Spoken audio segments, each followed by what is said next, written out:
अस्सलामुअलैकुम, जीटीवी न्यूज के साथ मैं हूं फाइका मौजम और मैं हूं मोहम्मद मुजम्मिल हुसैन। हेडलाइंस आप जान चुके हैं, शामिल करेंगे तफसीलात। और सबसे पहले कुछ लॉकडाउन का जिक्र कर लेते हैं। कराची समेत सिंध भर में लॉकडाउन में आज से नरमी कर दी गई है। बाजारों और शॉपिंग मॉल्स को रात 8 बजे तक खोलने की इजाजत दे दी गई है।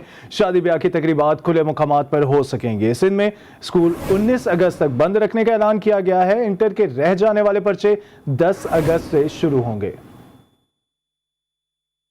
कराची में लॉकडाउन में नरमी, जमूद का शिकार जिंदगी हरकत में आ गई।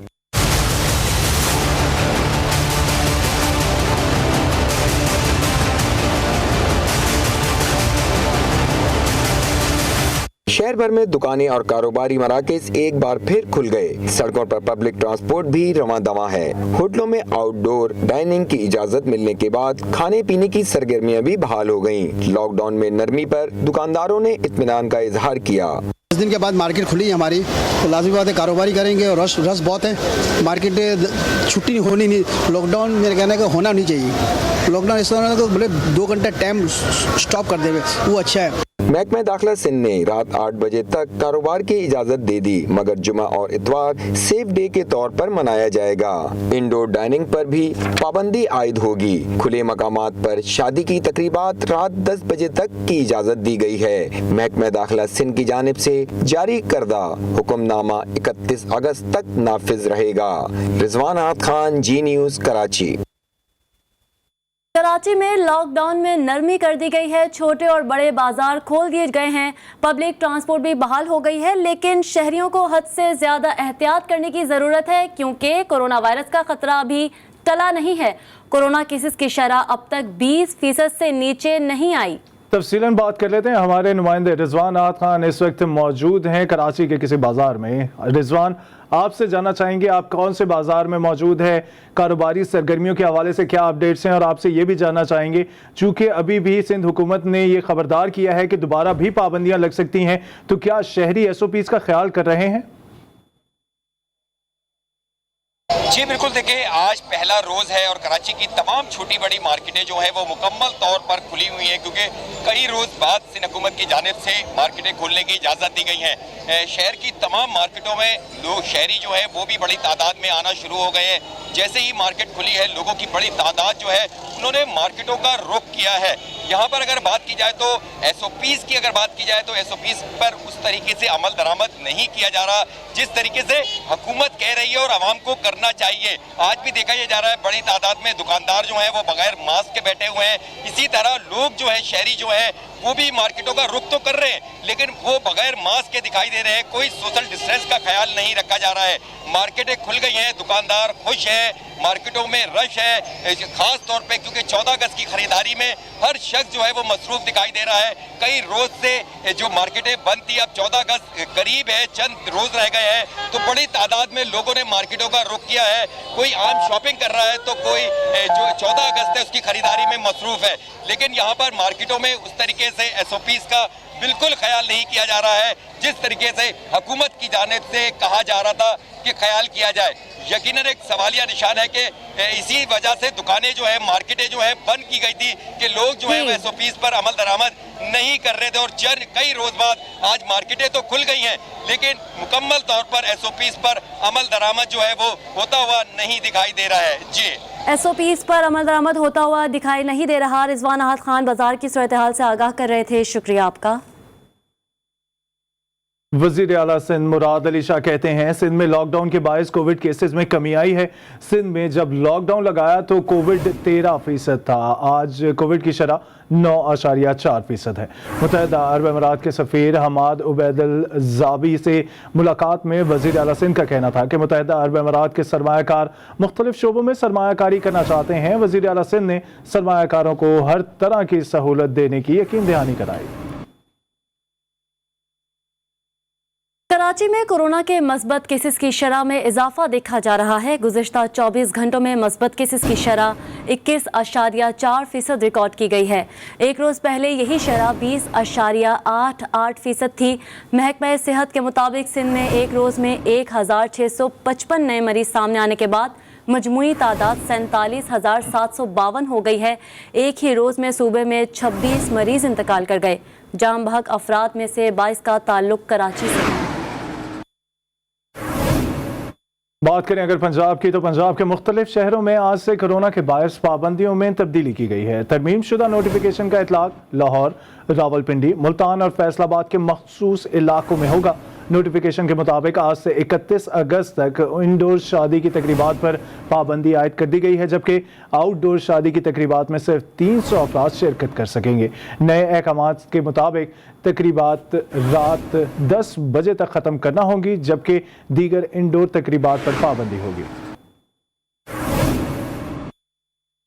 मुल्क में कोरोना से हलाकतों में नुमाया कमी ना आ सकी। गुज़िश्ता 24 घंटों में मजीद 53 मरीज इंतकाल कर गए। एक ही रोज़ में 4040 नए मरीज सामने आ गए। NCOC के अदाद-ओ-शुमार के मुताबिक मुल्क में कोरोना के मरीजों की तादाद 10,71,610 हो गई है। वबा में मुब्तला अमवात की तादाद 23,918 हो गई। मस्बत केसेस की शरह 7.54% रिकॉर्ड की गई है। और यहाँ आपको बताएं कि इस्लामाबाद हाई कोर्ट के कोर्ट रूम में कोरोना का शिकार वकील पेश हो गया। कोरोना का शिकार वकील पेश होने पर अदालत में खलबली मच गई। अदालत ने कोरोना का मालूम होने पर वकील को बाहर निकाल दिया। अदालत ने वकील के जेर इस्तेमाल कुर्सी भी बाहर निकलवा दी। इसी पर बात करते हैं अपने नुमाइंदे आदिल हुसैन खान से। जी आदिल, क्या मामला है ये? इस्लामाबाद हाई कोर्ट के कोर्ट रूम में कोरोना का शिकार वकील जो है पेश हुआ है। एडवोकेट जुबैर जराह नामी वकील जस्टिस मियां अब्दुल हसन औरंगजेब की अदालत में पेश हुआ। वकील ने अदालत में मौका बनाया कि मुझे कोरोना है, ताहम फिर भी मैं अदालत में पेश हूँ, जिस पर जस्टिस मियां अब्दुल हसन औरंगजेब ने नमाज की कि आप क्यों पेश हुए जब आपको कोरोना का जो है आप शिकार थे, आपको अदालत नहीं आना चाहिए था। जिस पर अदालत ने वकील को फौरी तौर पर कोर्ट रूम से बाहर निकलने का हुक्म दिया और अदालती जो अमला था उसने कहा कि इनको बाहर लेकर जाएं। अदालत ने वकील के जेर इस्तेमाल कुर्सी पर भी जो है वो भी अदालत से जो कोर्ट रूम से बाहर निकाल दी। इसके साथ ही ने रिमार्क्स दिए कि जो मुताबिक कोरोना स्टे है वो फौरी तौर पर जो है कोर्ट रूम में कराया जाए, जिस पर जो वकील है उनको इस्लामाबाद हाई कोर्ट से बाहर निकाल दिया गया है और जिस पर स्वागत किया जा रहा है। जी बहुत शुक्रिया आदिल हुसैन तफसीलात के लिए। विफाकी वजीर बराए वजीर इंसानी हुकूक शीरी मजारी ने बरतानिया की जानिब से पाकिस्तान को रेड लिस्ट में रखना मज़ाहिका खेज करार दे दिया। ट्विटर पैगाम में शीरी मजारी का कहना था कि कोरोना से निपटने के लिए भारत की पॉलिसियां नाकाम हुई। नाकाम पॉलिसी के बावजूद बरतानिया ने भारत को अंबर लिस्ट में डाला। पाकिस्तान ने डेटा शेयर नहीं किया। ये जवाब इंतहाई मज़ाहिका खेज है। हकीकत ये है बरतानिया ने कभी कोरोना से मुतालिक डेटा नहीं मांगा। पाकिस्तान का कोरोना से मुतालिक डेटा NCOC की वेबसाइट पर है। कोरोना से मुतालिक डेटा बरतानवी हाई कमीशन से शेयर किया गया था। NCOC का साइनोफार्म वैक्सीन से मुतालिक सोशल मीडिया पर जेर गर्दिश मालूमात पर मौक़िफ़ सामने आ गया है। ट्विटर पर NCOC के वजाहती बयान के मुताबिक वैक्सीन लगवाने की गाइडलाइंस की दुरुस्त मालूमात NCOC की वेबसाइट पर मौजूद हैं। सोशल मीडिया पर जेर गर्दिश खबरों में हुकूमत पाकिस्तान का एक नोटिस भी जेर गर्दिश था, जिसमें वैक्सीन लगाए जाने के हवाले से गलत मालूमात दर्ज थीं। आगे बढ़े आपको बताएं, वज़ीर आज़म इमरान खान आज लाहौर का दौरा करेंगे। इस दौरान बल्दियाती इंतखाबात के बारे में अहम इजलास की सदारत भी करेंगे। वज़ीर आज़म इमरान खान वज़ीर आला, गवर्नर पंजाब, चीफ सेक्रेटरी और IG पुलिस से अलहदा मुलाकातें करेंगे। तफसीलन बात कर लेते हैं, जान लेते हैं। हमारे साथ मौजूद हैं वहीद गुज्जर। वहीद, आपसे जानना चाहेंगे, वज़ीर आज़म आज लाहौर का दौरा कर रहे हैं, क्या मसरूफियात रहने वाली हैं वज़ीर आज़म की? जी बिल्कुल, देखिए वज़ीर आज़म पाकिस्तान आज जो है एक रोज़ा दौरे पर लाहौर आ रहे हैं और वज़ीर आज़म के दौरे पर जो है ज़राए के मुताबिक जो मुख्तलिफ इजलासों की वो सदारत, जबकि वज़रा की कारकर्दगी का भी, जबकि ज़राए के मुताबिक जो वज़ीर आज़म इमरान खान आज लाहौर का दौरा करेंगे। इस दौरान बल्दियाती इंतखाबात के बारे में अहम इजलास की सदारत भी करेंगे। वहीद गुज्जर अपडेट कर रहे थे, हमें शुक्रिया। सदर मुमलिकत जनाब आरिफ अलवी आज इलेक्ट्रॉनिक वोटिंग मशीन का मुआयना करेंगे। अरकान पार्लियामेंट को इलेक्ट्रॉनिक वोटिंग मशीन का मुआयना भी कराया जाएगा। अरकान पार्लियामेंट से इलेक्ट्रॉनिक वोटिंग मशीन पर तजावीज़ भी ली जाएंगी। इलेक्ट्रॉनिक वोटिंग से आगाही के लिए मशीन को चारों सूबाई असम्बलियों में भी रखा जाएगा। इलेक्ट्रॉनिक वोटिंग मशीन को इलेक्शन कमीशन के जारी करदा उसूलों के तहत बनाया गया है। इलेक्ट्रॉनिक वोटिंग मशीन इंतखाबात में शफाफियत का बेहतरीन जरिया है। टेक्नोलॉजी के हवाले से तमाम काम मुकम्मल हैं। वफाकी वजीर फवाद चौधरी का कहना है हुकूमत और अपोजिशन में इत्तफाक हो गया तो आइंदा इंतखाबात EVM पर कराए जा सकते हैं। इंतखाबात में शफाफियत के हवाले से लाएअमल तैयार करना होगा। फवाद चौधरी ने मजीद कहा EVM इलेक्शन कमीशन की तमाम शराइत पूरा करती है। देखिए कोई प्रॉब्लम ही नहीं है अगला इलेक्शन EVM से कराने में, क्योंकि इसका जो टेक्नोलॉजी पार्ट है वो तो बिल्कुल मुकम्मल है और आपने सिर्फ मशीनें ख़रीदनी है और इस्तेमाल करनी है। इसमें जो देरी है वो सिर्फ हुकूमत और अपोजिशन के दरमियान इत्तफाक़ राय की है। जिस दिन इत्तफाक़ राय हो गया उसी अगले दिन आप प्रोक्योरमेंट शुरू कर सकते हैं और इलेक्शन आप इलेक्ट्रॉनिक वोटिंग मशीन पर करा सकते हैं। और इसलिए इलेक्ट्रॉनिक वोटिंग मशीन जो है वो सबसे बेहतरीन ज़रिया है इलेक्शंस की शफाफियत का। फिर ये है कि अभी जो सबसे बड़ा प्रॉब्लम होता है वो ये है कि हम नतीजे के लिए 5 बजे वोटिंग ख़त्म होती है, कई दफ़ा हम सुबह तक इंतज़ार करते हैं कि नतीजा आए। इलेक्ट्रॉनिक वोटिंग मशीन से ये नतीजा फौरी तौर के ऊपर अवेलेबल हो जाएगा और कंसोलिडेशन ऑफ रिज़ल्ट्स जो है वो जल्दी हो पाएगी और उससे धांधली में बहुत ज़्यादा जो कमी है वो उसमें हो सकेगी। और अब आपको बताएं कि मुहर्रम का चांद देखने के लिए मरकजी रुयत हलाल कमेटी का इजलास आज कोयटा में होगा। इजलास की सदारत चेयरमैन रुयत हलाल कमेटी मौलाना सैयद मोहम्मद अब्दुल खबीर आज़ाद करेंगे। माहिरीन फलकियात के मुताबिक आज चांद नज़र आने के वाज़े इम्कानात हैं और कमरी साल कल से शुरू हो जाएगा। चांद नज़र आने की सूरत में मजालिस अज़ा का सिलसिला आज से शुरू हो जाएगा जो यौम आशूर तक जारी रहेगा।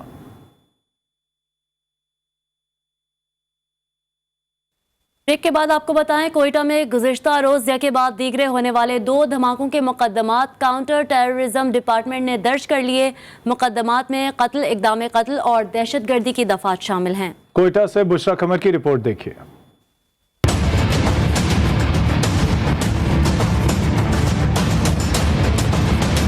गुज़िश्ता रोज कोयटा के इलाके तंजीम चौक पर पुलिस के ट्रक पर टाइम डिवाइस और सरियाब रोड पर झंडे फरोख्त करने वाले रेडी बांध पर 10 बम हमलों के मुकदमात CTD ने दर्ज कर लिए। नामालूम अफराद के खिलाफ मुकदमात में इंसदाद दहशतगर्दी और एक्सप्लोसिव एक्ट समेत दीगर दफात शामिल की गई हैं। CTD ने दोनों इलाकों की CCTV फुटेज भी हासिल करके तहकीकात शुरू कर दी हैं। गुज़िश्ता शब तंजीम चौक पर होने वाले मोटरसाइकिल में नस्ब टाइम डिवाइस धमाके में 2 पुलिस एहलकार शहीद जबकि 12 एहलकार समेत 21 अफराद जख्मी हो गए थे। जबकि सरियाब रोड पर परचम फरोख्त करने वाली रेडी बांध पर 10 बम हमले में एक नौजवान जख्मी हो गया था। CTD की खुसूसी तफ्तीशी टीम इन दिनों वाकयात की तफ्तीश कर रही है। कैमरामैन फतेह मोहम्मद के साथ बुशरा कमर, GTV न्यूज़, कोयटा। वज़ीर आज़म के मुआवन खुसूसी ताहिर अशरफी इस वक्त इस्लामाबाद में मीडिया से गुफ्तगू कर रहे हैं। चल रहा है तो इंशाअल्लाह, और हमारी वजारत मजहबी उमूर, वज़ीर मजहबी उमूर जो इस वक्त मौजूद नहीं है, लेकिन हमारा वो इस सारे अमल में हमारे साथ जो है सरपरस्ती भी कर रहे हैं। हमारे सेक्रेटरी मजहबी उमूर जो हैं, अब आप हजरात कोई बात करना चाहें तो बिस्मिल्लाह, कोई सवाल हो, वगरना जो है मैं अलामा आरफ वादी साहब से कहूँगा कि दुआ फरमा दें ताकि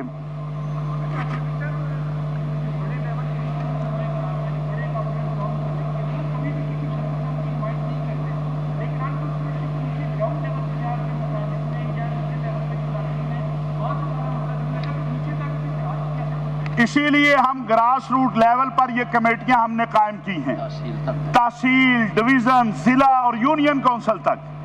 बड़े बड़े शहरों में जैसे लाहौर है, कराची है, कराची में खुद हमारे जो पार्लिमानी सेक्रेटरी हैं आफ्ताब जहांगीर साहब, ये खुद सिंध को मॉनिटर कर रहे हैं। हालांकि वहाँ हुकूमत पीपल्स, लेकिन ये मसला हम सब का है, ये निगरानी कर रहे हैं। पंजाब में मैं खुद देख रहा हूँ, KPK, बलोचिस्तान, ये सारा तो इंशाअल्लाह इस बार हम यूनियन काउंसिल की सतह पर गए हैं और हमारी तहसील, ज़िला और डिवीज़न की सतह पर जो कमेटियां हैं वो इस वक्त फ़ाल हैं और राब्ते में हैं और ख़ुद हमारे इंतज़ामिया जो है, इसीलिए हमने इस बार राब्ता ऑफिस भी बढ़ाए हैं। मेरा दफ्तर जिस तरह मैंने कहा, और हम एक नंबर भी दे रहे हैं जो कि व्हाट्सएप के नंबर हैं, जिसके ऊपर अगर कोई ऐसी शिकायत आती है तो फ़ौरन हमसे रब्ता किया जाए और फिर इंतज़ार किया जाए ताकि हकीकत सामने आ सके। हाँ, और SOPs जो वज़ीर आज़म के नुमाइंदा खसूसी ताहिर अशरफी मीडिया से गुफ्तगू कर रहे हैं। हैदराबाद के इलाके लतीफ़ाबाद में ट्रांसफार्मर फटने का मामला, नेपरा अथॉरिटी ने हेस्को को शोकोस नोटिस जारी कर दिया है। इसी बारे में तफसीलन जान लेते हैं। रजा खान हमारे नुमाइंदे हमारे साथ मौजूद हैं। रजा, आपके पास क्या अपडेट्स हैं इस खबर की? जी बिल्कुल, आज नेब की जानिब से एक एलामिया जारी किया गया है जिसमें यह कहा गया है कि चंद रोज कबल जो लतीफ़ाबाद के इलाका है हैदराबाद में, वहाँ ट्रांसफार्मर फटने से 10 अफराद जाँ बाग हुए और मजीद कई जख्मी भी हुए थे। नेपरा अथॉरिटी ने आज इस मामले पर हेस्को को नोटिस जारी कर दिया है। तर्जमान नेपरा के मुताबिक इस वाक़े पर एक तहकीकाती कमेटी तश्कील दी गई थी जिसने मुतासिरीन के बयान कलम बंद किए, हेस्को हुकाम के बयान कलम बंद किए और ट्रांसफार्मर बनाने वाली कंपनी का दौरा भी किया। तहकीकाती टीम की रोशनी में आज जो है वो नेपरा की जानिब से हेस्को को नोटिस जारी किया गया है और 15 दिन के अंदर अंदर हेस्को को कहा गया है कि वो इस वाक़े पर अपना तहरीरी जवाब जो है वो नेपरा के पास जमा करवाए। जी, नेपरा अथॉरिटी ने हेस्को को शोकोस नोटिस जारी कर दिया है। रजा खान हमें अपडेट कर रहे थे, शुक्रिया आपका। गुजरांवाला शाहकोट के करीब मुसाफिर वैन हादसे में मुलविस ट्रक ड्राइवर के खिलाफ मुकदमा दर्ज कर लिया गया है। मुकदमा मोटरवे पुलिस के अफसर जुल्फिकार अहमद की मुद्दइयत में दर्ज किया गया है। मुसाफिर वैन में जलकर जाबाग 10 अफराद में से 6 की शिनाख्त भी कर ली गई है। इसी पर बात करते हैं मियाँ एजाज से। जी मियाँ एजाज, बताइएगा इस हवाले से। गुज़श्ता रात जो अफसोसनाक वाकया थाना कैंट की हदूद में पेश आया है, वो ज़राए के मुताबिक पीछे से एक मिनी ट्रक ने हिट की थी जिसकी वजह से गाड़ी में आग भड़क उठी और मुसाफिर जो है वो बिल्कुल गाड़ी से बाहर निकलने का मौका नहीं था और जो मौका पे 6 अफराद जुलूस हलाक हो गए थे और 4 जो है ना शदीद जख्मियों में से जो अस्पताल में जाके हलाक हो गए थे। और मुकदमा जो है वो जुल्फकार जिले का मोटरवे पुलिस का ऑफिसर उसकी मुद्दइयत में दर्ज कर दिया गया है और रश की वजह से दोनों ड्राइवर जो मौका से ताहाल फरार हो गए थे और बाकी जो है ना उनमें से 6 की शनाख्त कर दी गई है। वो गुजरांवाला के रहायशी हैं, उनके एक बाप, बीवी और 4 बच्चों समेत 6 अफराद की शनाख्त हो गई है और 4 का DNA टेस्ट के लिए रिपोर्ट भेज दी गई है जिनकी ताहाल शनाख्त नहीं हो सकी। बहुत शुक्रिया तफसीलात के लिए मियाँ एजाज। कराची में लॉकडाउन में नरमी होते ही परचम गली और पेपर मार्केट की रौनकें बहाल हो गई। जश्न आज़ादी की तैयारी के लिए छपाई का सिलसिला जारी है। इसी हवाले से तफसीलन बात कर लेते हैं शारका कमाल से। शारका, आपसे जानना चाहेंगे परचमों की छपाई का काम किन मराहिल में है और क्या सूरत हाल देख रही हैं आप?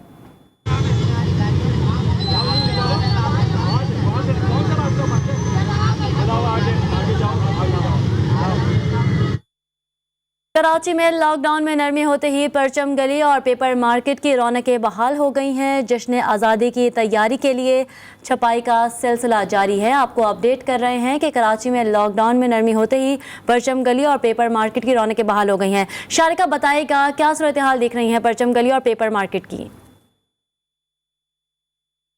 जी बिल्कुल, 14 अगस्त जो है तैयारियां जो है उसकी शुरू हो चुकी हैं। मैं इस वक्त परचम गली में मौजूद हूँ। परचम गली की रौनकें जो है वो तो अगस्त का महीना स्टार्ट होता है और इसकी रौनकें अरूज पर होती है, लेकिन चूँकि लॉकडाउन था तो आज से जब मार्केट ओपन हुई है तो हमने देखा है कि यहाँ पे जो है इसकी रौनकें फिर से बहार हो गई हैं। हर तरफ जो है वो सब्ज़ हिलाली परचमों की बहार आई हुई है। हर तरफ सब्ज़ और सफ़ेद कलर की चीज़ें ही हमें दिख रही है। हेयर बैंड्स हैं, चूड़ियाँ हैं, कपड़े हैं, झंडे हैं, मास्क इस दफ़ा जो है बहुत सारी वैरायटीज़ में मास्क यहाँ पे दस्तियाब है। आप देख रहे हैं कि यहाँ पे तल धरने की जगह नहीं, लोगों के बिल्कुल खड़े होने की जगह नहीं है। बैरियर लगा के यहाँ से गाड़ियों को भी जाने के लिए मना कर दिया गया है। सिर्फ पैदल चलने वाले हजरात के लिए यहाँ पे जगह रखी गई है। स्टॉल्स लगे हुए हैं, बहुत ज़्यादा रश है। शहरियों का उनका कहना है कि अब मार्केटें खुली है तो 14 अगस्त मनाने के लिए पूरी तैयारियाँ जो है वो की जा रही हैं। किसी को झंडे लेने हैं, किसी को बैजेस लेने हैं, छोटे बच्चे उनकी तवज्जो का मरकज़ बाजे बने हुए हैं। पिछले 3-4 साल से हम देख रहे हैं कि 14 अगस्त में जो बाजे जो है वो बहुत ज़्यादा बच्चे बजा रहे होते हैं, हमें भी तंग कर रहे होते हैं। तो बच्चों का जो है वो उस वक्त उनका जो रुझान है वो बाजों की तरफ, हर किसी की नज़र बाजों पर है। किसी को छोटे साइज़ के बाजे चाहिए, किसी को बड़े। इसके अलावा जो कपड़े हैं, चूड़ियाँ हैं, हेयर बैंड्स हैं, नए किस्म के बैजेस हैं, बहुत अच्छे साइज़ के बैजेस भी मौजूद हैं। 14 अगस्त मनाने के लिए तैयारियां जोरों शोर से। मुसाफिर बस तेज रफ्तारी के बायस हाईवे के मोड़ पर उलट गई। खौफनाक हादसे में 15 मुसाफिर हलाक जबकि 17 जख्मी हो गए। वाक़े के बाद इमदादी एहलकारों ने फौरी तौर पर जख्मियों को करीबी अस्पताल पहुंचाया, जहां बाज़ जख्मियों की हालत तशवीशनाक बताई जाती है। हादसा इतना शदीद था कि 11 अफराद मौके पर ही दम तोड़ गए। मजीद तहकीकात जारी हैं। खेलों के मैदान से आपको बताएं, कौमी टेस्ट क्रिकेट स्क्वाड गयाना से बराह रास्त बारबाडोस जमैका पहुंच गया। स्क्वाड में शामिल तमाम अरकान की जमैका पहुंचने पर कोविड-19 टेस्टिंग हुई। टेस्ट के नताइज मनफी आने पर कौमी टेस्ट स्क्वाड को ट्रेनिंग की इजाज़त होगी। नताइज मंगल को मौसूल होंगे। पाकिस्तान और वेस्ट इंडीज़ के माबैन पहला टेस्ट मैच 12 अगस्त से जमैका में शुरू होगा। कश्मीर से फिल वक्त इतना ही। एक ब्रेक के बाद हाजिर होंगे हेडलाइंस के साथ। देखते रहिए GTV न्यूज़।